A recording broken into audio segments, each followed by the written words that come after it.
Knowledge promo channel में आप सबको वेलकम करता हूं। डियर स्टूडेंट्स, आज के लेक्चर में हम केस और इसकी 3 सूरतों के बारे में तफसील से पढ़ेंगे। ग्रामर में केस के लुग़वी मानी है मुकदमा या मामला। केस की अगर हम इस्तिलाही तारीफ करना चाहे तो हम कह सकते हैं कि फ़िक्रे में किसी नाउन के इस्तेमाल की वो सूरत जिससे किसी दूसरे लफ्ज़ के साथ उसके ताल्लुक़ का पता चलता हो। यानी हम रोज़मर्रा ज़िंदगी में मुख्तलिफ फ़िक्रात लिखते हैं या बोलते हैं और उन फ़िक्रात में नाउन बकसरत इस्तेमाल होता है। केस में हम ये जानने की कोशिश करते हैं कि वो नाउन किसी फ़िक्रे में बतौर सब्जेक्ट इस्तेमाल हुआ है या बतौर ऑब्जेक्ट। तो इसको समझने के लिए हम केस की 3 सूरतों के बारे में तफसील से पढ़ते हैं। केस की 3 सूरतें खास तौर पर काबिल ज़िक्र है। Number 1 nominative case, number 2 possessive case, number 3 objective case. अब केस के हर एक हालत का तफसील से जायजा लेते हैं। सबसे पहले पढ़ते हैं नॉमिनेटिव केस। जब कोई नाउन बतौर सब्जेक्ट इस्तेमाल हो रहा हो तो उसे हम नॉमिनेटिव केस का नाउन कहते हैं। इसका मतलब यह है कि हम जब कोई फ़िक्रा बोलते हैं या लिखते हैं तो उसमें नाउन्स बकसरत इस्तेमाल होते हैं। अगर उन फ़िक्रात में कोई भी नाउन बतौर सब्जेक्ट इस्तेमाल हो रहा हो तो उस नाउन को हम नॉमिनेटिव केस का नाउन कहते हैं। हम पहले पढ़ चुके हैं कि सब्जेक्ट को उर्दू ग्रामर में फ़ाइल बोलते हैं और फ़ाइल का मतलब है काम करने वाला, यानी एक्टर। जो बंदा एक्शन करता है, जो बंदा काम करता है, उसे हम फ़ाइल बोलते हैं। फॉर एग्जाम्पल, मदर लव्स अस, माँ हमें प्यार करती है। अब इस एग्जाम्पल में आप देख ले, मदर ये नाउन है, माँ ये फेमिनिन नाउन है। अब ये नाउन इस फ़िक्रे में बतौर सब्जेक्ट इस्तेमाल हुआ है तो इस नाउन को हम नॉमिनेटिव केस का नाउन कहते हैं। प्यार कौन करती है? माँ करती है। अब काम करने वाली कौन है? माँ। प्यार करने वाली कौन है? माँ। तो इसी वजह से ये जो नाउन है मदर, ये है नॉमिनेटिव केस का नाउन। इस एग्जाम्पल में आप देख ले, बॉयज गो टू स्कूल, लड़के स्कूल जाते हैं। अब स्कूल कौन जाते हैं? लड़के जाते हैं। सारा पास द स्क्रीनिंग टेस्ट, या हम यूं कह सकते हैं सारा पास द एबिलिटी टेस्ट। अब टेस्ट किसने क्वालिफाई किया, किसने पास किया? सारा ने।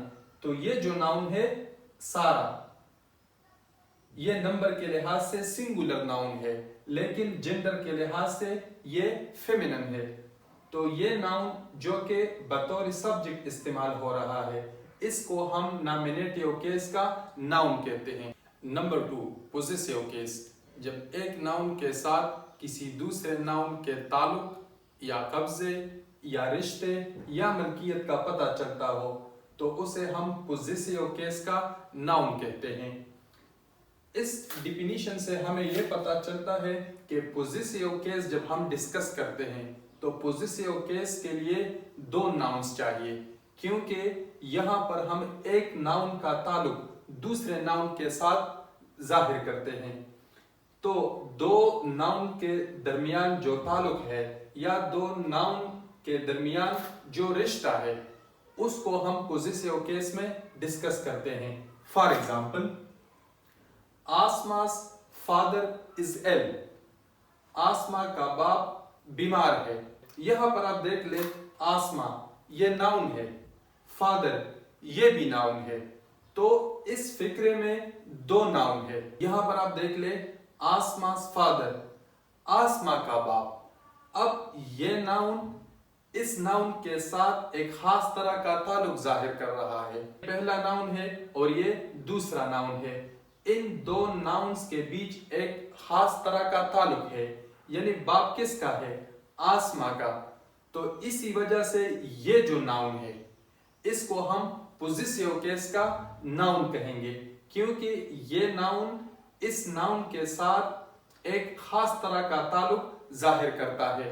तो इसी वजह से हम इस फ़िक्रे में आसमा को पोजेसिव केस का नाउन बोलेंगे।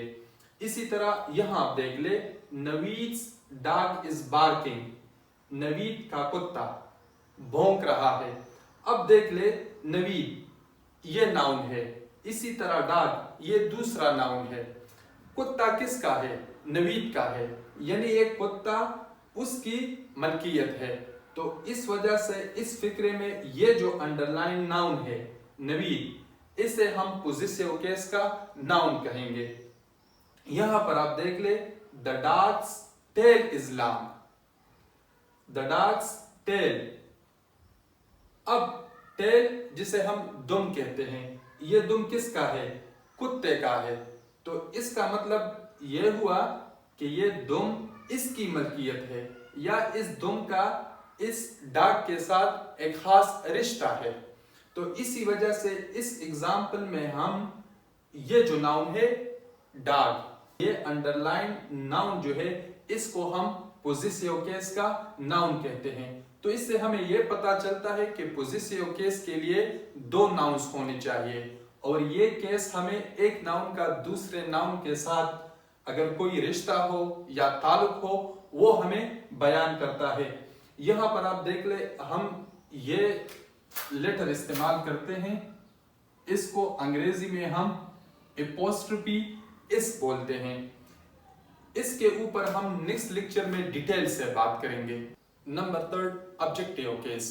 जब कोई नाउन बतौर ऑब्जेक्ट इस्तेमाल हो रहा हो तो उसे हम ऑब्जेक्टिव केस का नाउन कहते हैं। यानी हम कोई फिक्रा लिखते हैं या बोलते हैं और उस फिक्रे में कोई नाउन इस्तेमाल हो रहा हो, लेकिन वो नाउन बतौर ऑब्जेक्ट इस्तेमाल हो रहा हो, तो उसे हम ऑब्जेक्टिव केस का नाउन कहें। उर्दू में ऑब्जेक्ट को मफऊल कहते हैं, जिस पे काम किया जाता है। For example, she has bought a car, उसने एक गाड़ी खरीदी है। शी यहां पर ये सब्जेक्ट है जिसने गाड़ी खरीदी है। बॉट ये वर्ब है, जो काम उसने किया है। खरीदना ये एक काम है, इसी वजह से इसको हम वर्ब बोलते हैं। कार ये नाउन यहां पर एज ए ऑब्जेक्ट इस्तेमाल हो रहा है। ये सब्जेक्ट है, ये वर्ब है और ये ऑब्जेक्ट है। इसी वजह से इस नाउन को हम ऑब्जेक्टिव केस का नाउन कहेंगे, क्योंकि इस फिक्रे में ये नाउन बतौर ऑब्जेक्ट इस्तेमाल हो रहा है। यहां पर आप देख ले, यू लाइक स्वीट्स, आप मीठा पसंद करते हैं। यू ये सब्जेक्ट है, लाइक ये वर्ब है, स्वीट्स ये ऑब्जेक्ट है। यानी ये बंदा जो भी है ये स्वीट पसंद करता है, मीठा खाना पसंद करता है। तो यहां पर ये जो नाउन इस्तेमाल हुआ है, इसको हम ऑब्जेक्टिव केस का नाउन कहेंगे। आप यहां पर देख ले, यू लाइक वेजिटेबल्स, आपको सब्जियां बहुत पसंद है या आप सब्जियां पसंद करते हो। तो यहां पर यू ये सब्जेक्ट है, लाइक पसंद करना ये वर्ब है और वेजिटेबल्स ये ऑब्जेक्ट है। तो ये नाउन इस फिक्रे में बतौर ऑब्जेक्ट इस्तेमाल हो रहा है। इसी वजह से इस अंडरलाइन नाउन को हम ऑब्जेक्टिव केस का नाउन कहेंगे। ये बात अच्छी तरह ज़हन नशीन कर ले कि नॉमिनेटिव केस और ऑब्जेक्टिव केस की शक्लों में कोई फर्क नहीं होता। फॉर एग्जाम्पल, अली सा जावेद, यहां पर आप देख ले, अली ये नाउन एज ए सब्जेक्ट इस्तेमाल हो रहा है और यहां पर जावेद एज ए ऑब्जेक्ट इस्तेमाल हो रहा है। यानी अली ने जावेद को देखा, तो यहां पर अली एज ए सब्जेक्ट है और जावेद एज ए ऑब्जेक्ट इस्तेमाल हो रहा है। इसी वजह से अली को हम नॉमिनेटिव केस का नाउन कहेंगे और यहां पर जावेद को ऑब्जेक्टिव केस का नाउन कहेंगे। अगर ये एग्जाम्पल हम यूं लिख दें, जावेद सा अली, यानी अली की जगह हमने जावेद लिखा और जावेद की जगह हमने अली। अब जावेद ने अली को देखा, तो यहां पर ये जो नाउन है ये एज ए सब्जेक्ट इस्तेमाल हो रहा है। तो इस केस में जावेद को हम नॉमिनेटिव केस का नाउन कहेंगे।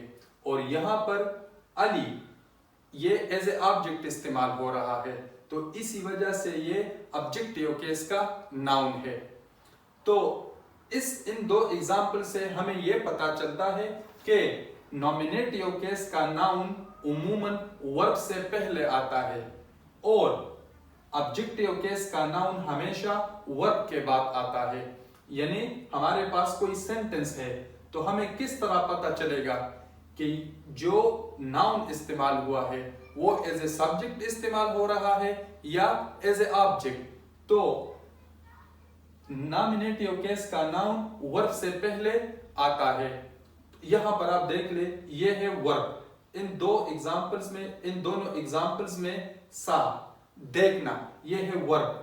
अब इस वर्ब से पहले ये नाउन इस्तेमाल हुआ है, इसी वजह से ये हमारे पास नॉमिनेटिव केस का नाउन होगा और ऑब्जेक्टिव केस का नाउन वर्ब के बाद आता है।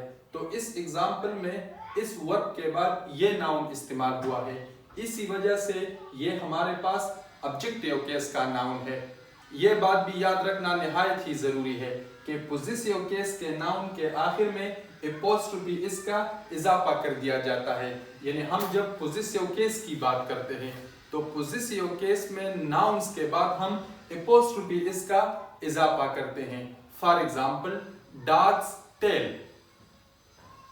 परवीन बुक्स। इंशाल्लाह नेक्स्ट लेक्चर में हम एपोस्ट्रोफी इस के ऊपर डिटेल से बात करेंगे। एपोस्ट्रोफी इस के कायदों को समझने के लिए हमारे साथ रहिएगा। Thank you for being with me. Bye bye.